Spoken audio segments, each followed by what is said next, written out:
So a little bit about who I am. I am Tagreed. I am a classroom teacher. I am a reading specialist. I've been a reading coach. I've been an instructional specialist where I supported other reading coaches. And currently I'm an educational consultant. So today we're going to discuss strategies that you can use to promote confidence and engagement for your struggling readers.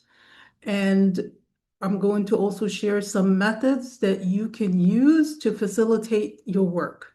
So we really want to capitalize on our time and the tools and the resources that we have so that we can be better prepared for our students without exhausting ourselves. So let's get started with that. So some challenges that you might be experiencing while you are here. Some of your kids aren't making progress and you're at a loss about what to do. That might be something that's going on with you. You might not have time to prepare all the differentiated activities that you need to support all your students. Or your students are at so many different levels and you don't know where to start. You want to help your struggling students, but you're feeling overwhelmed. And let me tell you, I've been a teacher. I've been there. I know exactly how that feels like. And I know what it feels like to be overwhelmed. And when you have so much on your plate and you just don't know where to go, where to start. So today I'm going to help you so that you are smiling or you have a smile on your face at the end of today's session, that you take away some ideas that you can readily implement in your classroom. So let's look at strategies to promote confidence and engagement. We really, really want students to feel confident. We want them to feel confident. We want them to feel like they're achieving something. It's important to share positive expectations and praise perseverance. So we really want students to uh, feel like they can accomplish something. We don't want to use negative words like you will never learn this or this is too hard for you, because when we do that, then that lowers their self-esteem and they don't have the motivation to keep trying. And we want them to keep trying, of course. So we need to share positive expectations. We need to show them that they can do it. And we want to encourage them along the way, and we take every step that we can to make them feel to feel that achievement, to celebrate their small wins. So we have goals for them. We know that they're struggling. We know that they are not where they're supposed to be, but we have to take every opportunity that we can to celebrate those small wins. When they get something correct, or when they correctly segment a word, or blend a word, or read a word correctly, we have to celebrate that. Wow, that's a great job. I'm so proud of you. I'm so proud of you. I know you could do it. So we need to take advantage of that. We need to incorporate lots of opportunities for practice and retrieval. I can't say this enough. We often we teach something and we teach it once, forget about it. We come back in a few days, the kids forgot it. They forgot the skill that was taught. Why? Because they haven't practiced it. Think of yourself when if you're learning how to play an instrument, or you're learning how to play tennis or any other sport. Do you learn it once? No, of course not. You have to keep practicing over and over and over.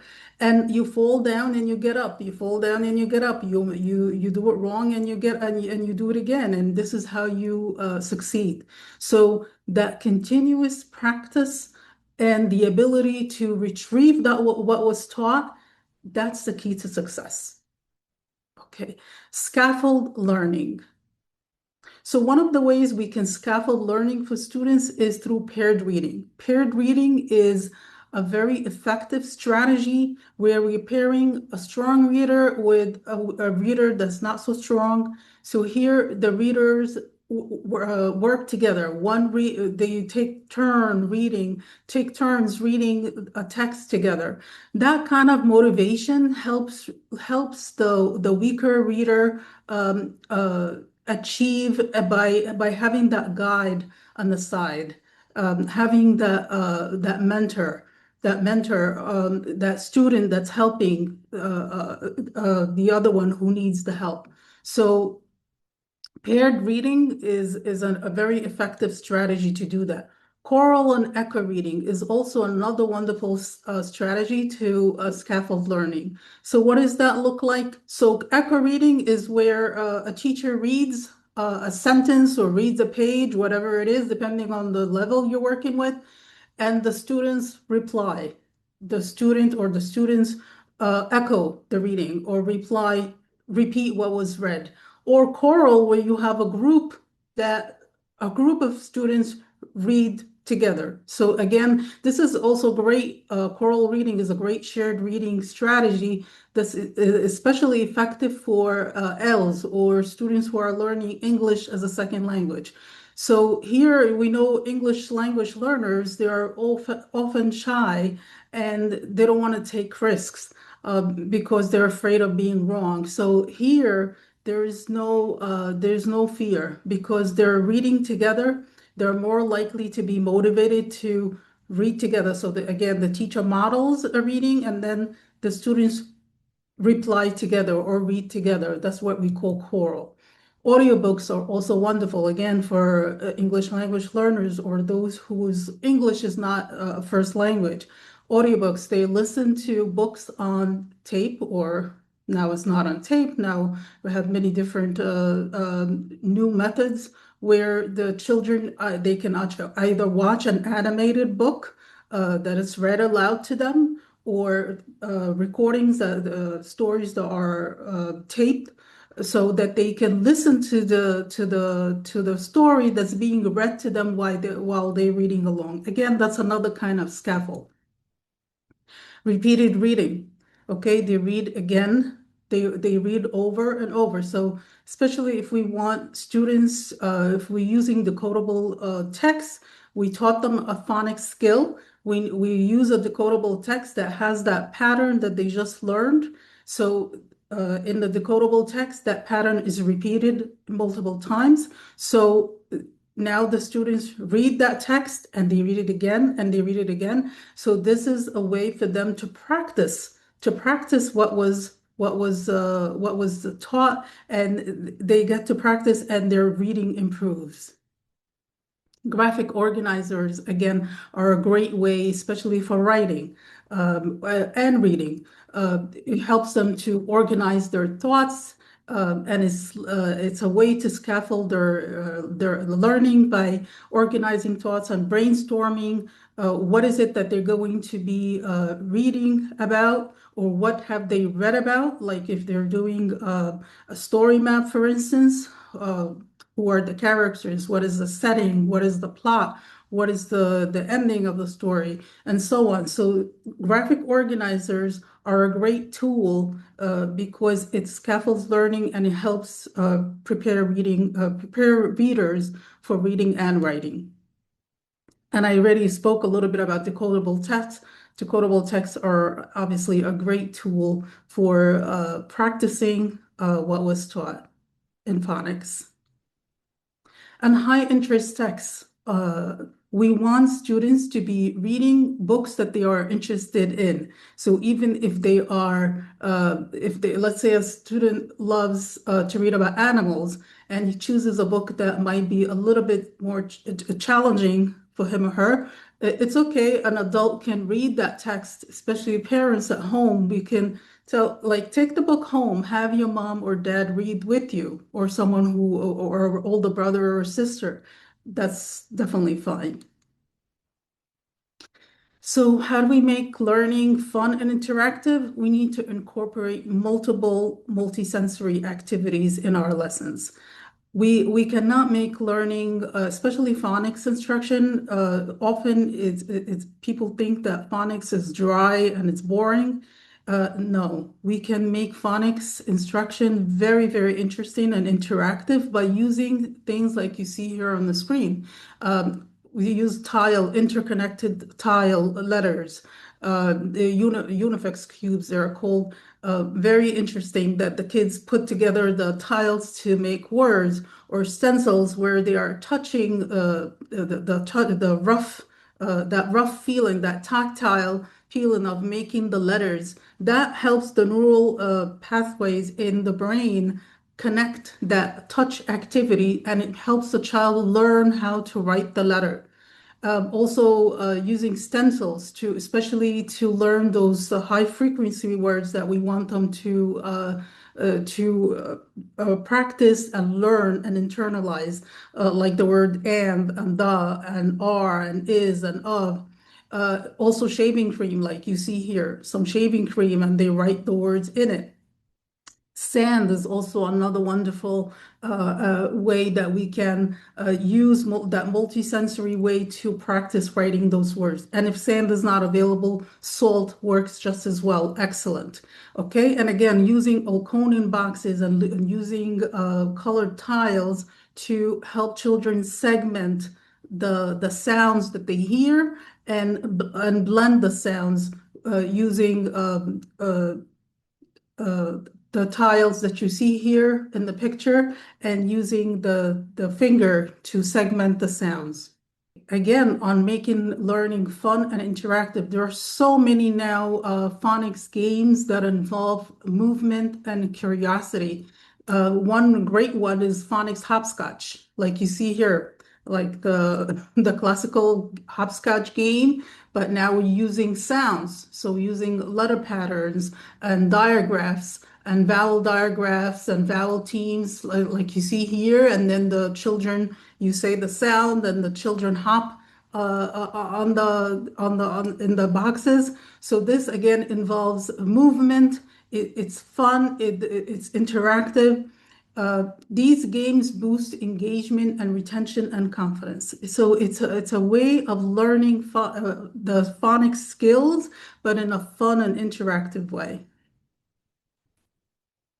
Another one here is phonics bingo, a very, very fun activity. Again, you could use a grid like this where you write some words. Let's say they're working on CBC words, so you create a board like this, and then you could do this easily with the whole class, and you call out the words, and the children use chips to put a chip on each word that you call out, and those who get uh, uh, a line across or up or down.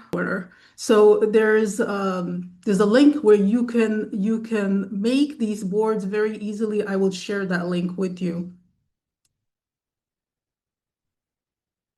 So ways to facilitate your work. It's so important to set realistic goals. So you need to pace yourself and don't try to address all the deficiencies at once. It's so easy to fall into that trap. We test a child, we see that they're having so many issues. They're having so many issues with phonemic awareness and phonics and this and that, and you want to look at everything all at once, because obviously you want to help the child, you want them to help to read quickly. But when you do that, you frustrate yourself and you frustrate the child. So it's important to set a plan. You already know you have all these things that you need to work on, but it's important to set one goal or one skill for each session or each lesson. This way, you are able to accomplish what you need to accomplish without being overwhelmed. So low prep, high impact materials. To save yourself time, it's really worth your while to create reusable, predictable activities.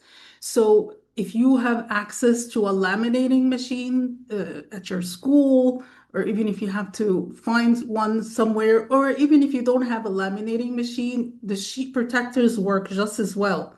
Um, if you're able to laminate cards that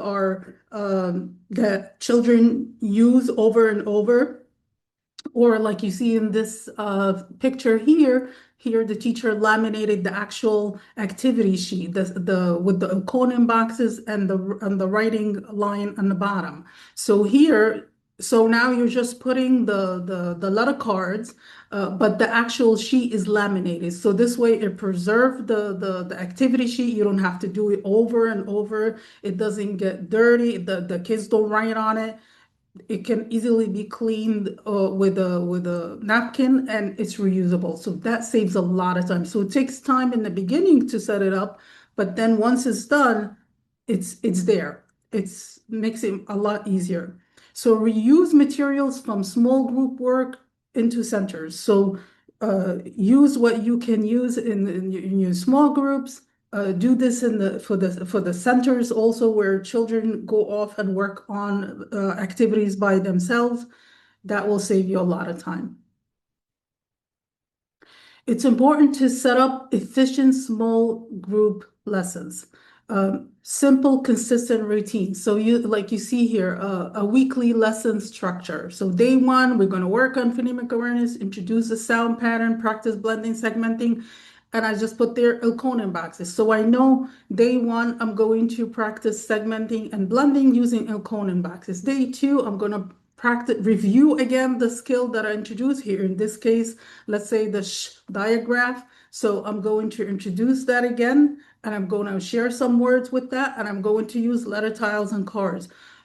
The third day, I'm going to review again, and then I'm going to focus on reading simple decodable sentences with the sh words.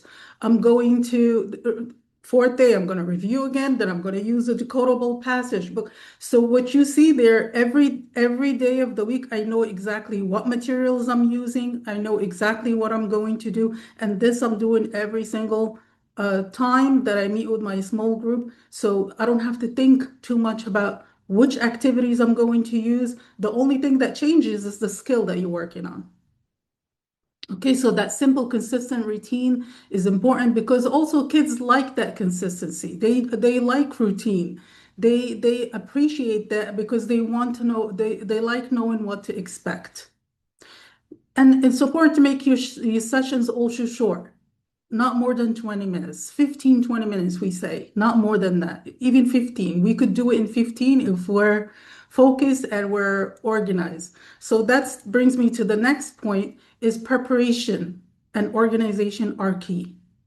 It's important to be prepared. So you see there, like the baskets that you see are there in the pictures when you're meeting with your small group. And I did this, and I coached my coaches, my reading coaches that I worked with. I coached them to do this. You to bring in a basket like this, you put all the stuff that you're going to need for that small group in that basket. It's because, as I said, it's only 15 minutes. If you're going to waste time going to the table, finding the book that you're going to use, or finding the manipulatives you're going to use, or looking for the marker because the marker doesn't work, or looking for the whatever, 10 minutes are gone already. And I've seen this happen. And 10 minutes are gone already just looking for stuff because the teacher wasn't prepared. Okay. But if you have your basket there with everything you need in it, okay, then everything is going to be there. It's going to save you so much time. You're going to feel confident and you're going to feel more prepared because everything is there. No time is wasted. And the kids appreciate that too. They see when you're prepared and you're organized, there's no time for dilly-dallying, or there's no time for disruption, or kids, or there's no discipline issues because every minute is accounted for. Also, so the first point I have here is prepare to read aloud or share text for sensitive topics or vocabulary. This is so important, especially when you're dealing with young children. Don't cold read a read aloud. If you're planning to read a book or part of a book in your lesson or share text, don't make this the first time you're looking at it. Make sure that you preview it before, that there is no vocabulary that would be too difficult, that's going to take too long for you to discuss during the session, that there's no sensitive topics that might be not appropriate for the children. So you need to read that before, know that before. There's no violence, there's no loaded language or anything like that. So make sure that the texts that you select are culturally sound, and that you preview the vocabulary that you need to discuss beforehand. That's so important. The next thing is design specific tasks, discussions, and activities. Know exactly what you're going to do. So the second basket that you see there has some sticky notes or some post-its. Use that to put on your in the text that you're going to use or on your lesson plan. Know exactly what you're going to do and when. Have all the necessary resources beforehand and use a bin for small groups. I covered that already. Strategically group students based on strength or needs. Don't just randomly put kids together in a small group. They need to be, it needs to be strategic. We need to know why we're grouping these kids together. So I'm making here my group A is because this group, they're all having trouble with some kind of some phonemics awareness skills. So I need to focus on this group on these skills. Or I have my advanced group. This advanced group, they know all these letters and sounds, whatever. Now I'm doing something more. I'm pushing it up a notch with this group. So I know exactly why I'm grouping these students and what I'm going to do with them based on assessment data, of course. Establish rules for participation and collaboration. Kids need to know what are the rules when we are meeting in a small group or they're working on their own in the centers, okay? They need to know what to expect. They need to know what to do, they need to be able to follow directions, and they need to know what to do. You need to have some kind of a sheet in there, like for if they're working independently in centers, you need to have an explanation there of what they will be doing, and you also need to model that. You need to go over that with them. So nothing is just it's left for chance. They need to know what is expected of them and what they have to do and what is the work that they have to submit.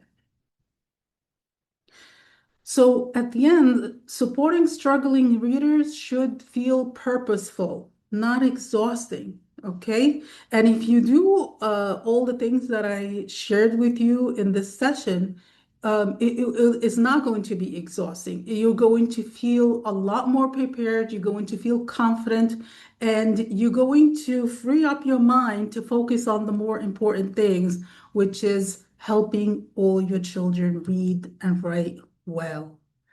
So I thank you very much for your time, and your feedback matters so much to me. I really, really appreciate your presence here, and I appreciate your time, and I value all the wonderful work that you are doing. And please, if you are seeing the recording of this, I will also put the link. Please fill out the feedback survey for me. And if you're watching the recording, I will put the link in the description box so you can fill that out too. I really appreciate it, and I appreciate all your questions. Please share your questions with me, and I will be very happy to answer them. Thank you, everybody. Thank you for attending, and I hope to see you again in my next webinar. So please watch the webinar page on my website. Here are my contact information. Literacyinsight.com is my website. Tigreed Sahli at gmail.com if you want to reach me at any time. Here's a Facebook page, YouTube, and you can also reach me on WhatsApp. So please, I hope to hear from you soon.